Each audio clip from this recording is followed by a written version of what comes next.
In this video, we're going to multiply 36 times 27. So we're multiplying a two-digit number times another two-digit number. And the way that we're going to tackle it is we're going to first multiply 36 times 7, figure out what that is. Then we're going to multiply 36 times 20, figure out what that is, and then add those two numbers together. And what I want to do is first do this, just show you the process for how to multiply these two numbers. And then I'm going to do it again where we're going to think a little bit more about what the different numbers represent. So first let's start with the process. So I'm going to multiply 36 times 7, or 7 times 36. So I can start in the ones place. 7 times 6 is 42. Write the 2 down here. And then the 4, which represents 40, I can put in the tens place. 7 times 3 is 21, plus 4 is 25. So I could write the 25 right over here. There's no place to carry this 2, so I just wrote the 2 right over here in the hundreds place. Now, let's move over. So let me clean this up so we don't get confused. So we've just figured out what 7 times 36 is. It is 252. Now let's worry about what 36 times 20 is.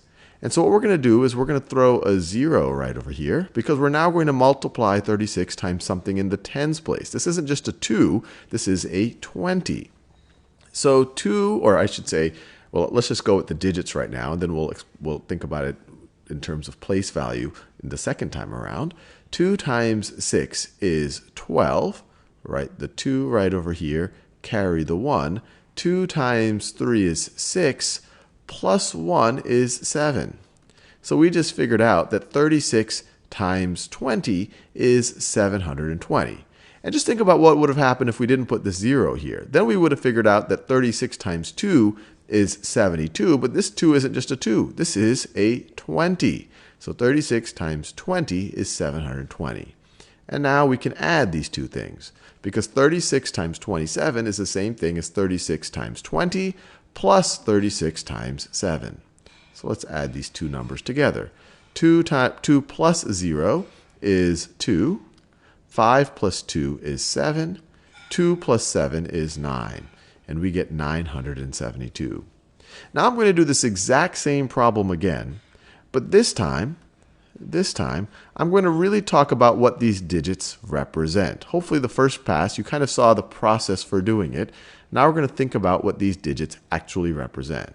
So we're going to multiply 36 times 7. So 7 times 6 is 42. We would write the 2 in the ones place. And then the 40 we can write in the tens place. This 4 represents 40. 7 times 30 is 210. Plus 40 is 250. 250, and we already had that 2 in the ones place, so we get 252. 36 times 7 is 252. Now let's clean this up. Now let's multiply 20.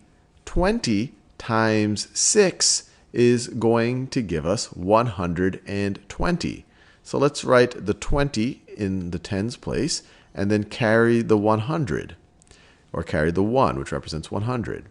Now 20 times 30 is going to give you 600, plus one more 100 is going to give you 700.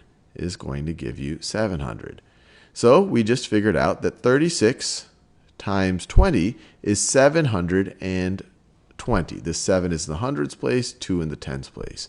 And then we can add again, and just like we did the last time, we got 972.